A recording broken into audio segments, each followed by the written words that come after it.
Hey, how's it going? Today's video is a little different from what I usually plan to put out. Ready or Not has been getting a lot of flack, and understandably so, and it's even getting the Helldivers 2 treatment with some review bomb.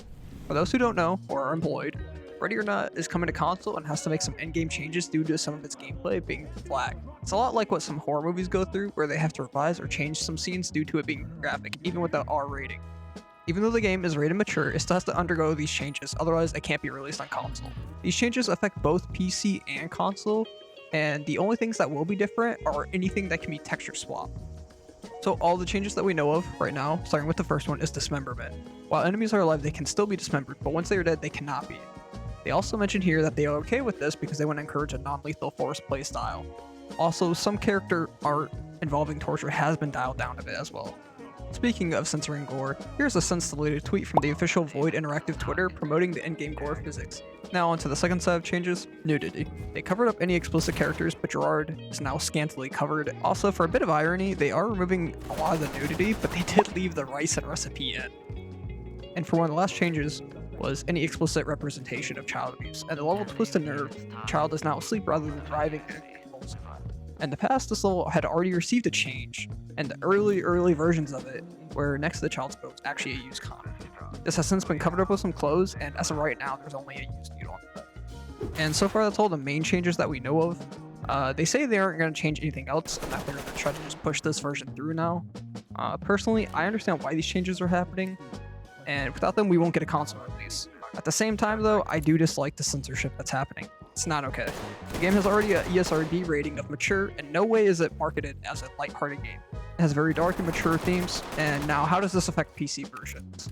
Why not just have them separate? Well, since there will be crossplay, both versions have to be near or equally the same. They mentioned in the dev log that maintaining two different versions can cause stability and gameplay issues, and I'm sure with modding on PC that someone will undo these censorship changes, so I feel like this won't affect PC as much as it will console, depending on if they get modding support or not. And even though these changes are very small and minor, it's more so the principle of censoring the intensity and dark themes of Ready or Not. With that being said, I do wonder how future updates will be affected since they will not have to follow the same console guidelines.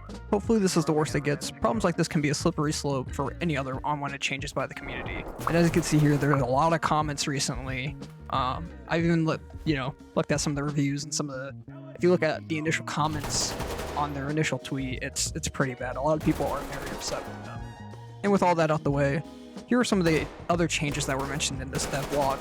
So based on some of the animations actually, and personally I kind of like them. They are changing the kicking door animation. Now it has more camera shake and feels a lot more immersive and intense. The arrest animation also had an adjustment too. I don't know if this animation will replace all of them or if the old ones will still have a chance to play. I think they're removing them, but this new one is a lot less chaotic, and you also don't slap the back of the head of the suspects anymore. And for the last teaser animation that was shown, it was the shield. Now, I've never really used a shield before, and maybe it's just a weird angle, but the animation seems a bit wonky. I don't know, we'll just have to see how it comes out on release. And there you have it, a quick rundown of what's been happening with Ready or Not. Let me know what you think, and if you agree or disagree with these changes. Thanks for watching, and I'll see y'all in the next one.